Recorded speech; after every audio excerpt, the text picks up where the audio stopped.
Good morning, good evening, good afternoon, ladies and gentlemen. I am Adrian Hernandez, and I'm going to be the host today for One Reno at a Time. And we got the one and only, guys. I don't know if you know who he is, but Michael Zuber in the building. Oh man, you are a great hype man. I need to hire you. So good. Well, you guys, I wanted to come on here and ask Michael some questions from my point of view. Have some selfish time, but nonetheless, I know it's also going to help a lot of you because we all know there's been some major changes in the world, right? We've literally watched history go down with what happened with Trump, and now that Biden is out of the race. And my question is, this is not a political conversation at all. This is what this means for the real estate industry. So let's start off there. But my question for Michael is, what does this mean right now? Like, so obviously we've had that crazy thing that happened with Trump. Biden's out. My question for you is, what does this mean short term? So let's put some context on this. When I think about what's going on, we're obviously roughly 4 months away from an election. So let's just talk about the second half of 2024. To your point, and I said this actually before the madness of the last 10 days or so, that I thought the second half of the year was going to be slow. And this is when it was Trump versus Biden. I was like, half the world, like half the country hates each other, the other half hates the other one. Right. It's like this is not a recipe, in my opinion, and thankfully I have receipts to have a very gung-ho economy. So I imagine that the next 6 months, at the time when I said this at the early part of July, it was going to be slow. I mean, can you imagine being a consumer who is angry, pissed off, afraid, really wanting to sign up for the largest purchase of their life, aka a home? I'm like, I don't think so. And Mm, I imagine the news cycle getting more poison and more just nasty, nasty, nasty. And I'm like, dude, we're going to see a bottom in housing. And what I meant by that is transactions. I actually said weeks ago that I thought we would break the cycle low of 3.88, and we got within a whisper of that yesterday at wow. 3.89. And I think Wow. we're going lower. Let's be clear. July is going to be worse than June, in my opinion. Wow. So all of that I said before that Saturday event, before Biden dropped out. It's dude, we've seen just crazy things happen in the last 10 days that are game changing. And Right. I just Right. imagine most people are like, whoa, what is going on? Right. And I just can't, dude. I mean, I would love to hear from real estate agents. If you're a real estate agent and you have held an open house like last weekend or next weekend, I want to hear from you. I'm guessing less people are coming by. And I don't care. Like, I don't care if it's $1 million home or a 500K home or a 200K home. Less people are going to be shopping in an environment where the world is shifting. Right. Like when consumers are predictable, if they're scared and like the ground is shaking, they're going to sit their ass down. They're not going to buy something. So good. So that's housing. Dude, that includes cars. Did you see Tesla's numbers the other day? Yeah. Who's going to be Every, signing up for a six-figure car? And oh, by the way, LVMH just reported crazy low numbers, lowering guidance. Dude, we're buying less French fries. That's how bad it is out there. The largest wow. producer of French fries had to lower forecast because we're buying less French fries. How? I mean, if we're buying less French fries, does that just tell you it's going to slow down? So, Yeah, yeah, most definitely. crazy stuff going on. So what I really hear you saying, it's more of a distraction piece. This is more of not of everybody's focus is on what's going on versus them buying and or selling. Last thing they're doing is bringing that into the equation with everything Dude, with all the they're gonna uncertainty. sit. Yeah, dude, they're gonna sit on their hands. They're gonna pause, and that means supply is gonna grow. Days on market's gonna grow. Price cuts are gonna grow. We're gonna find out. This is if you want to find a silver lining in what I just said, Right. I believe the next 6 months will be the easiest time since 2010 to find a motivated seller. Wow. Think about that. Easiest time. Easiest time to find a motivated seller. The recipe is simple. Find whatever the average days on market is in yours, double or triple that. So let's just put numbers on this. Let's say the average days on market is 15 days. Right. What I would do is I would put a search in at 30 or 45 days. I would be looking for those. I would probably also want to see at least one price drop. And I would start going ham on disrespectful offers. The reason I would want to see one price drop is because, again, what people don't realize is some people want to sell and some people have to sell. Right. If you're on the market 45 days in a 15-day market and you haven't had a price cut, I'm going to guess you want to sell if you get your price. Else, you'll just wait for the listing to expire. If you've been down 45 days and you've had one price drop, maybe there's another one there. So again, I think the second half is going to be horribly slow. If you're paid on transactions, I'm sorry, it's going to be slow. But if you want to buy a home, if you want to get aggressive, if you want to get a great deal, I firmly believe this will be the easiest time to find a great deal since 2010, 2011, depending on, your market.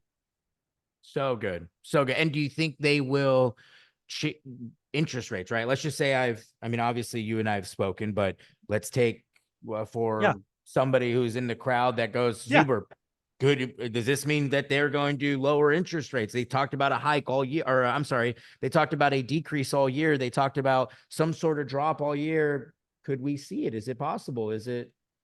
No, I have two answers. So first, we'll talk about the market. There's this thing called the Fed Watch tool, and they're pricing in currently 100% chance of a rate cut in September,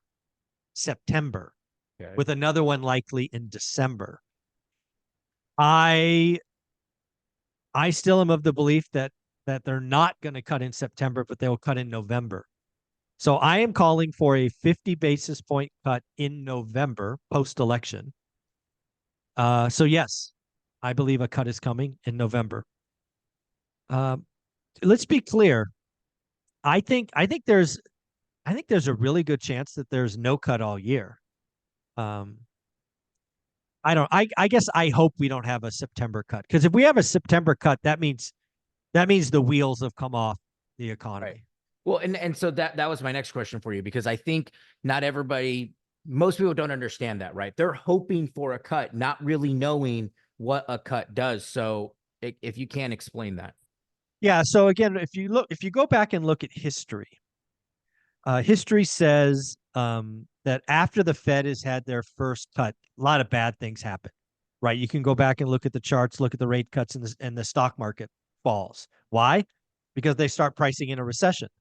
A lot of people can go back and look at history and realize that a recession comes after the Fed cuts the first time. Because again, why does the Fed cut? Because they're trying to stimulate the economy, because the economy is slowing down. Right. And in order for them to cut in September, which is, I don't know, 10 weeks away or whatever it is, we got to get some pretty bad economic numbers. And I hope they're not that bad, I guess. Wow. So what would you be doing if you were an agent, wholesaler, or let's put those two in one category? So let's say if I was a listing agent, so if you're talking about agents, you got to break them down. If you're a listing agent, I would have very direct conversations about, hey, Mr. and Mrs. Because you got to remember, sellers, this is like their only home. Right. And sellers have recency bias. So they're going to remember that their neighbor in March had 3 offers and it sold for 5% over list. If you are not educating them that the second half of the year is vastly different, shame on you. And oh, by the way, let's also be clear. If you're a listing agent and you just take listings at wish pricing, you don't get paid. You don't get paid to take listings. You're going to lose money, right? Yep. Those photos ain't free. So again, you got to really watch your business. Don't take wish pricing. Just have those discussions. Second, if you're below the median, really do all you can to make sure it passes FHA and VA lending standards, conditions. You have a shot. If you are above the median, like you're 2x the median, I would be be very careful. Be very careful. Now let's talk buyer's agents. again, if I was a buyer's agent, I would I would tell my buyers exactly the process we're going to do. We're not going to look at first day listings.